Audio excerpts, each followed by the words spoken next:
Good morning. Today is Sunday, 8th of November 2015. Paper highlights read by Christina Arulselvam. You're listening to athavannews.com. Now let's look at the paper highlights from today's newspaper, Sunday Observer.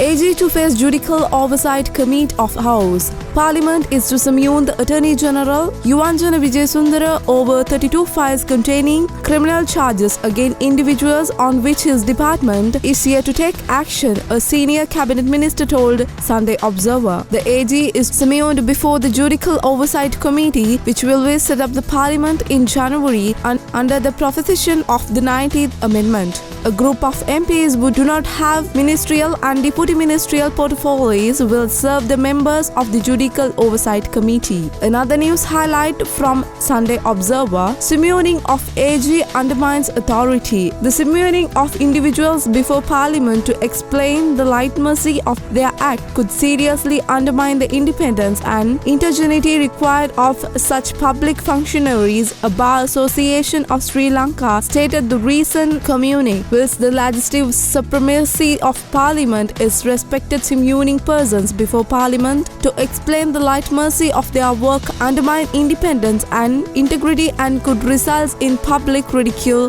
they conferred. PASL also noted they were concurred about the Attorney General being summoned before the Parliament in connection with orders and decisions related to the function of his office. Another news highlight from Sunday Observer: Sobithathora condition worsens. The condition of Venerable Madhuluave Sobithathora, who are airlifted to hospital in Singapore late Monday night, has taken turn of the worse, a source close to the Thera told the Sunday Observer. Another news highlight from Sunday Observer: JVP to move no faith motion against Marapana. JVP is seeking legal advice to bring out the no confidence motion against Minister Tilak Marapana in Parliament. This, according to JVP National Organizer and MP Bimal Ratnayaka, is the first move in the series of the legal action against government minister involved in corrupt deals. More news highlight from Sunday Observer: Kumar Gunaratnam must leave Immigration Department. Kumar Gunaratnam alias Kumar Mahathya, who was arrested by the police for oversighting his tourist visa, must leave the country according to the law. Controller General of Immigration and Immigration Nihal Ranasinghe has said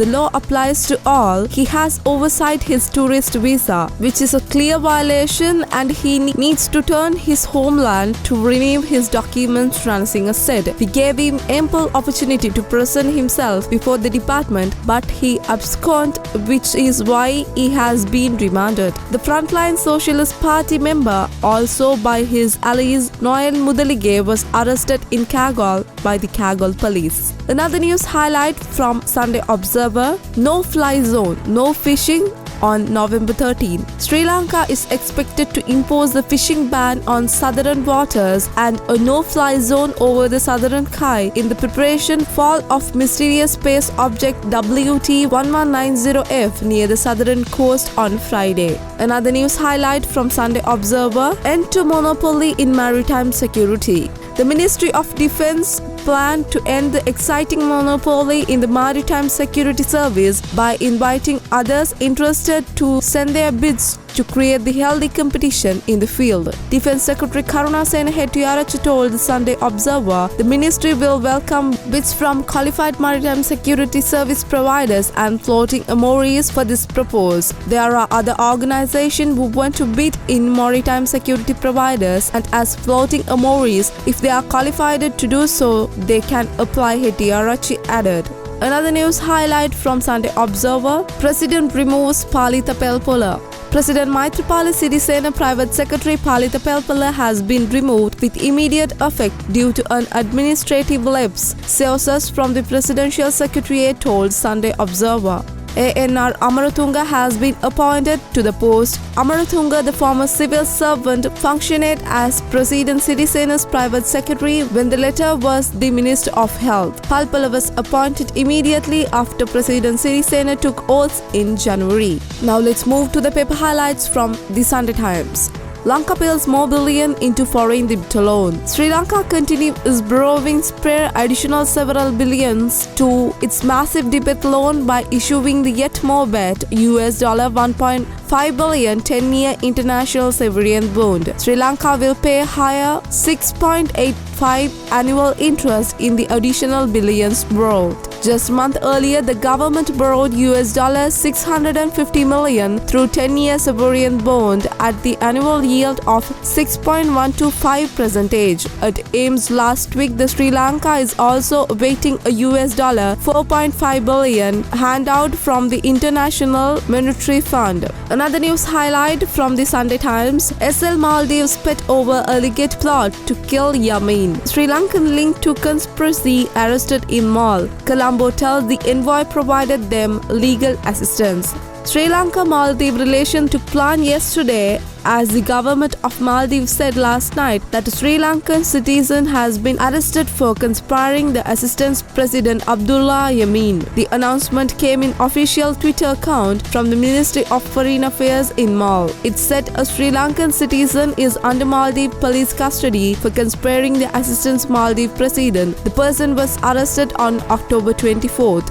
Another news highlight from the Sunday Times: procedural issues may be delay local council election.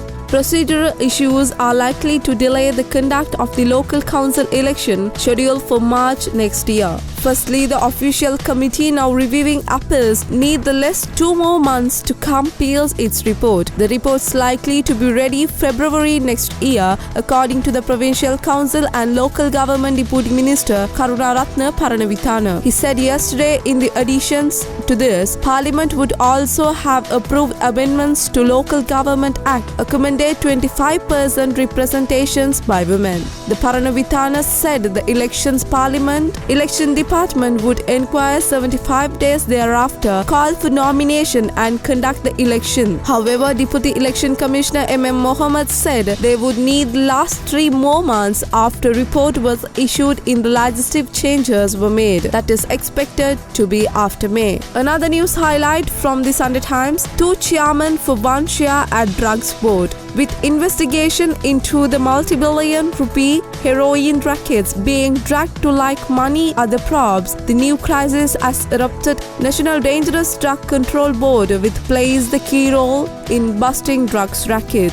The newly appointed chairman, retired DIG Sirisena Herath, is to meet President Maithripala Sirisena tomorrow to clarify the legitimacy of the appointment after the former chairman refused the step-down claim the Prime Minister wanted him to say on. Former chairman Dr. Nilanga Samarasinghe claimed that some main politicians were trying to remove him since he had collected details for their alleged link with the drug baron from money launderers. Mr. Herath told Sunday Times he was appointed to the post with effect from Thursday, but was facing difficulty in carrying out these duties as the previous chairman was not willing to step down. Now let's look at the paper highlights from today's newspaper, Ceylon Today. The main headline says President PM in one-on-one meeting today. Curricular decisions on Marapana. President Maithripala Sirisena and Prime Minister Ranil Wickremesinghe will have a one-on-one meeting today to take curricular decisions to Minister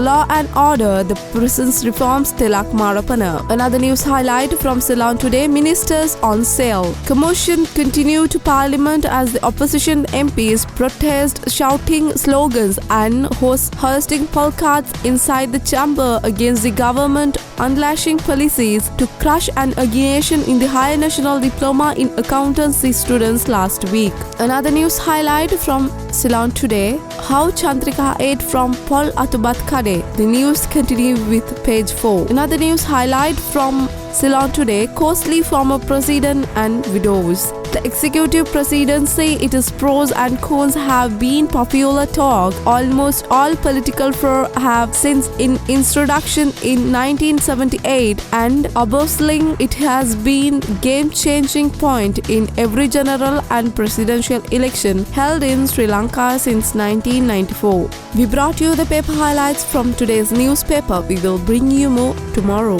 Thank you.